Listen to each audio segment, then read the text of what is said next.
Hey everybody, Jacob Godar here. Today we are talking about how to build a team. This has been essential in our lawn and landscape business, and this applies to every type of company. Everyone always talks about how hard it is to build a team, how hard it is to get people to work, how hard it is to get the right people. And a lot of times what we don't do is we don't take accountability in ourselves as a leader and what we do and don't do, and how great of a leader are we? Are we a leader that someone wants to follow, or are we someone that is rude and ass and everyone looks to and they think they're out only for the good of themselves? And so are you a leader worth being followed? And are you doing the right things? Are you setting the right examples? Are you holding a high standard? These are all huge pieces, and we're gonna go through some key principles in this video today. They're gonna help you build a team. So number one, this is challenging to wrap your mind around when you only need one person and you're just getting started, but this becomes more and more important. And I think that you should do this. I know that you should do this even when you only need one, because you should always be becoming familiar with new people, and that is constantly hiring. If you're only hiring your first employee, maybe this means you don't need to do this all the time, but what we've realized in our business is we'd hire when we need people, and then as soon as we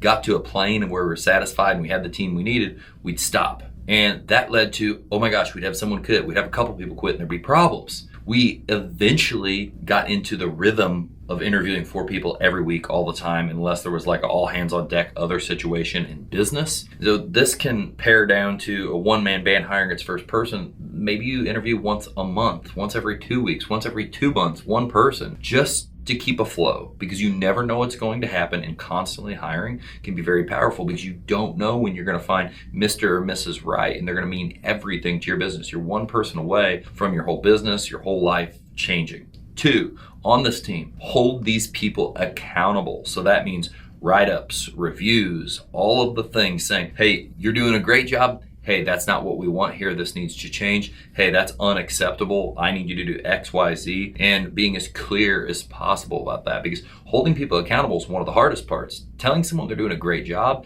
is one of the easiest parts. So we do this through quarterly reviews. We do this for performance write-ups. We do this through point scores, all kinds of different things in the business to make sure we maintain this.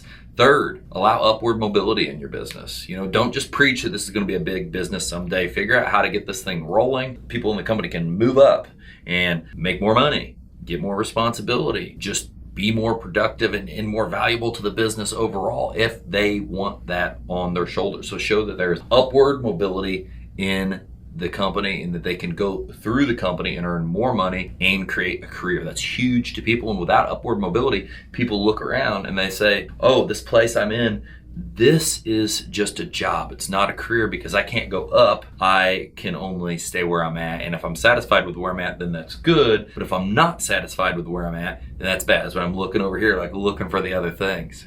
4, constantly growing structure. This is huge. In GROW Comm right now, there's some people talking about certain issues, whether it be lunchtime off or whether it be someone they saw on GPS that, hey, someone's doing all these things they shouldn't be doing. You need to be implementing in your company constant growing structure. The expectations are clear. The SOPs of, hey, this is where you pick up stuff. Hey, you can't hold anyone accountable if it's not in writing. So if someone drives 30 minutes to go to a gas station, get their favorite sub, which sucks for the company and costs a lot of money, well, that's not wrong unless they know it's wrong. And for you to say, I assume that they would understand that that's wrong, isn't good enough. So you need clear structure, and you need to build that over time so they understand the difference between what's wrong, so you can hold them accountable between what's wrong and what's right to make sure you get the outcomes you want. So constant structure in all levels through SOPs, documentation, and procedures in your company as it grows will help your team dramatically.